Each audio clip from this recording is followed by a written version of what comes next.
All right, guys, come up in here. Come up in here, guys. We got to talk. I need to know you guys' thoughts. How do you feel? How do you feel? Look at the title of the video. How do you feel, guys? How do you feel? Let me know, guys.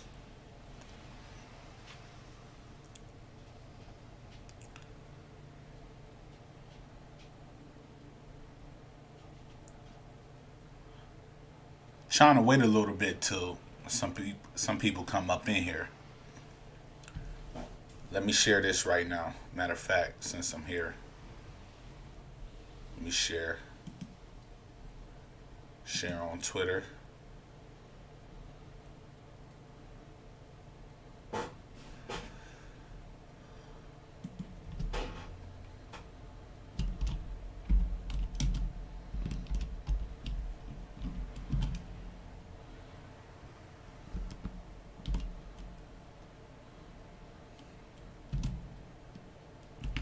Give me a second, guys. I'm coming.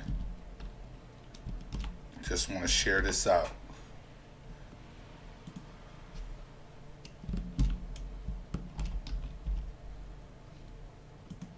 Let me share this out. Hopefully when I turn back, somebody will be up in here. Okay. Let's get it started. Well, currently, the Knicks just had a press conference. In the talk of the conference that Ian Begley asked Tom Thibodeau was that, would the starting lineup change? Tom Thibodeau then proceeded to say, yes, it would. Well, not in that aspect of saying yes, it would. Hold on, because hopefully Ian Begley got it up there so I can read it. I want to really get some insight on this for you guys. I don't want to say the wrong thing. Now, I have my thoughts of what's going to happen.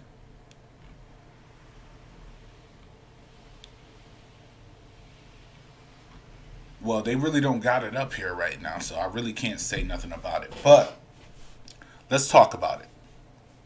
Ian Begley asked Tom Thibodeau, would there be roster changes in our upcoming game against the Spurs, who we play tomorrow?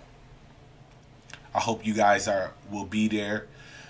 I'm thinking about, and let me know with your likes if you want me to go live after the game tomorrow. If you want me to do Knicks post game, let me know if you guys want me to do that, because if you guys want, I'll definitely do a Knicks post game tomorrow night after the game. So I want you guys to let me know. But back to the situation. We just learned from Ian Begley that Tom Thibodeau said that there is a chance that the roster could change for this upcoming game. Now, I have my thoughts about it. He then went to say that players are interchangeable, and that got me to thinking one thing. Is he going to take RJ Barrett out of the starting lineup? My thoughts is probably. He then went on to say, in addition to players are interchangeable, he then went on to say, hold on guys, because, yeah, he then went on to say,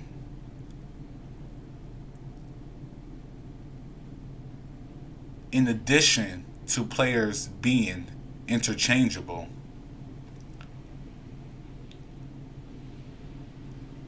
he then went on to say that he's seen how certain players play with each other. Now, I'm not a rocket scientist. I'm not a genius by no shape or form. But when I heard him say that, it brought me back to something that I've seen with the Knicks over the last couple of weeks. And that something is RJ Barrett playing with the second unit. Now I want to ask you guys, is it plausible? Is it a chance that Tom Thibodeau is going to take RJ Barrett out of the starting lineup and place him on the bench? And if he does do that, who is going to replace RJ Barrett on the starting unit? And if he's not going to take RJ Barrett out of the starting unit and he's going to replace somebody else, who might be that player? And who will replace that player if he does do that? Now I'm going to give you guys a little scenario here. I think it's going to be RJ Barrett that he takes out of the starting lineup. And I believe it's going to be out of Emmanuel Quickley and Derrick Rose being the people that he put on. More specifically, Derrick Rose. Now, is there a chance that it could be Kemba Walker coming back into the starting lineup? Sure. I'm not going to dispute that. But I feel like he's already made his decision when it comes to Kemba Walker.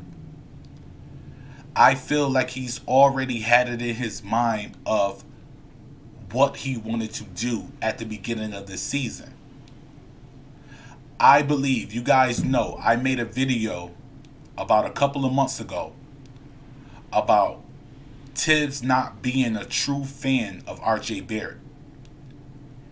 And no matter that he said, hey, I wasn't trying to throw shots at RJ Barrett. I was just trying to, motivate him or whatnot. It still doesn't take me from the reality that Tibbs is not a fan of RJ Barrett. From the way he speaks about him, from the way that when he does speak about him, his enthusiasm and his overall emotion is not there when it comes to RJ Barrett.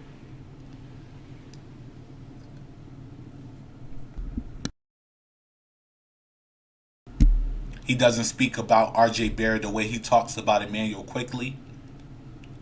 He doesn't talk about RJ Barrett the way that he talks about Julius Randle. He doesn't talk the way he talks about RJ Barrett the way he talks about Derrick Rose or Obi. When he's mentioning RJ Barrett, it's just a mumble, okay, and let's move on to the next question. He's very short when it comes to RJ Barrett. So the question that I have for you guys is, and I want you guys to get into the comment section. I want you guys to let me know how you feel off of this new news that our lineup may be changing tomorrow. Do you think that it's going to be RJ Barrett? Do you think Kemba Walker will make his way back into the starting lineup? Do you think Alex Burke will be taken out of the lineup and Derrick Rose be inserted into it? What do you guys think? Because me, in my heart, I feel like Tibbs is about to remove RJ Barrett from the starting lineup. And it's just not off of what he said a few days ago.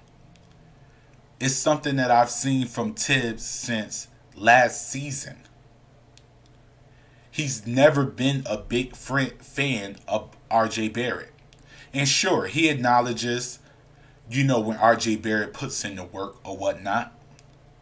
But when he talks about Julius Randle, when you hear him talk about Derrick Rose, when you hear him talk about Emmanuel Quickly and Obi Toppin, there is a excitement to his voice that you never hear when you hear him talk about RJ Barrett. And I see we got 3 people in here, man. I want to see 3 likes. If you guys support me, let's get them likes up. And share this out to whoever you know that loves Knicks contents, because we are here right now to ask some serious questions. Is RJ Barrett being taken out of the starting lineup? And if he is being taken out of the starting lineup, do you agree with it? Do you feel like RJ Barrett needs to be taken out of that starting lineup? Because me, in my point of view, I don't feel like RJ Barrett needs to be taken out of the starting lineup. Why don't I feel that way? Because I feel like Julius Randle is hindering RJ Barrett from being the player that he is supposed to be. If we can have multiple games of RJ Barrett, wait, hold on, somebody just said something. D Monk's Workshop. If he's taken out, it will be a slap in the face. If Obi Toppin goes in because RJ is more if Obi Toppin goes in because RJ is more proven. I totally agree with you, D Monk. I do believe that RJ Barrett is more proven than Obi Toppin. I do believe that RJ Barrett is more proven than Emmanuel Quickly. He may not shoot as better as Emmanuel Quickly, but when it comes to everything else, I believe RJ Barrett is up there with Emmanuel Quickly, if not better. So, if he's taken out for Obi, you feel that it'll be a slap in the face. I totally agree with you. Why? Because if we've seen RJ Barrett, remember, RJ Barrett went on a stretch where he was averaging over 20-something points a game. What was the ticket to that stretch of him being good? Who was the one player on the team that wasn't averaging the way that he was supposed to be averaging?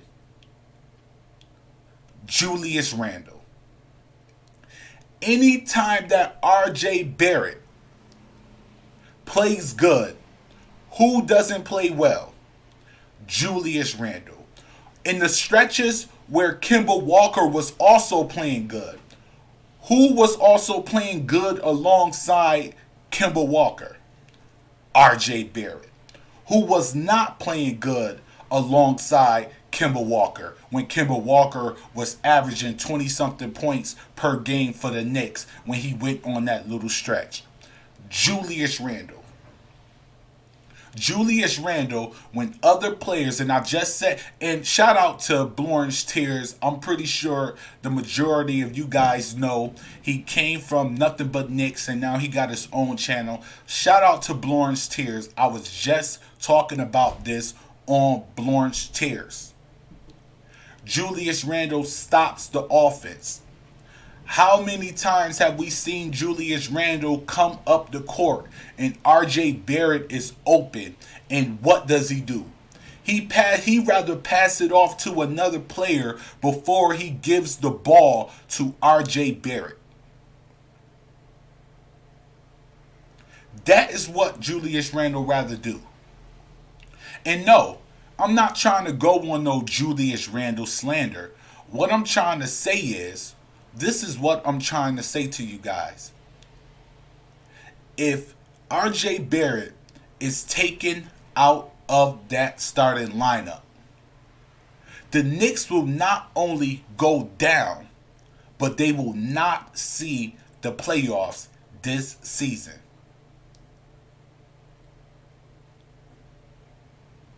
And I will blame that on Julius Randle, and I will blame that on Coach Tibbs. Why?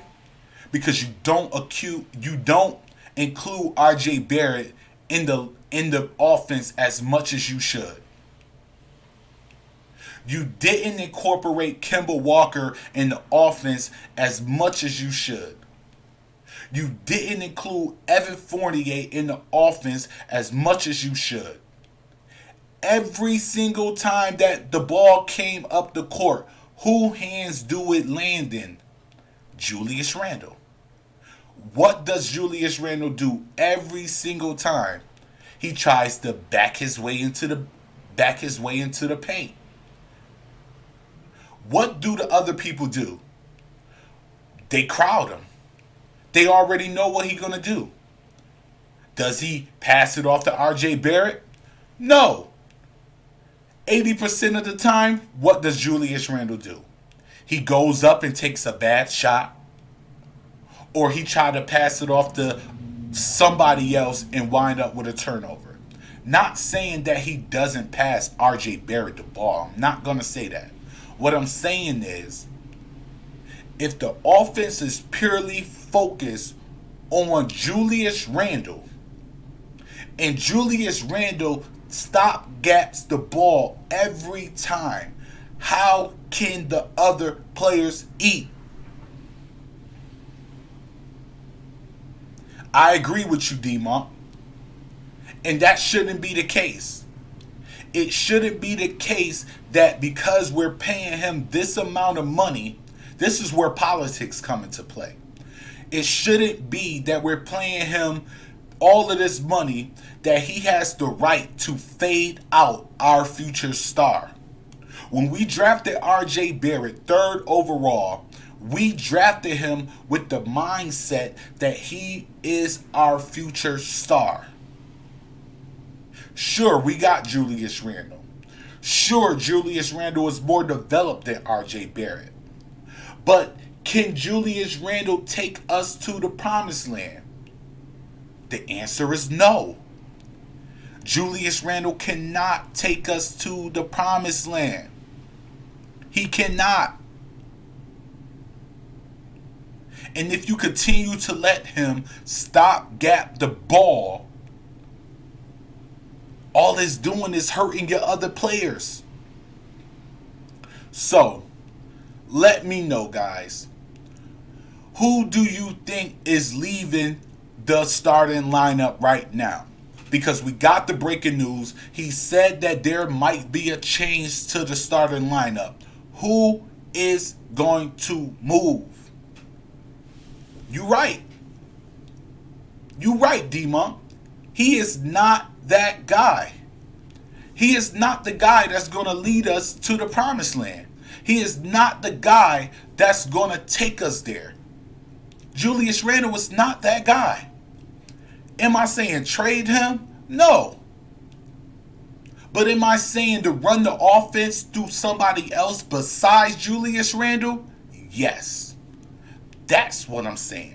I'm saying that we need to run the offense through somebody other than Julius Randle.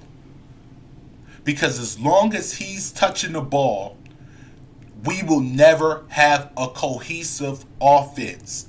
Because every time he gets the ball, he stops the offense. So it's never going to work.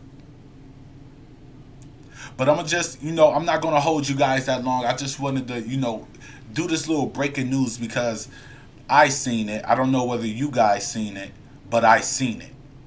So, for the people that come in after this, let me know your thoughts. Do you think that the person leaving the offense is going to be RJ Barrett? Do you think it's going to be Kemba Walker coming back in?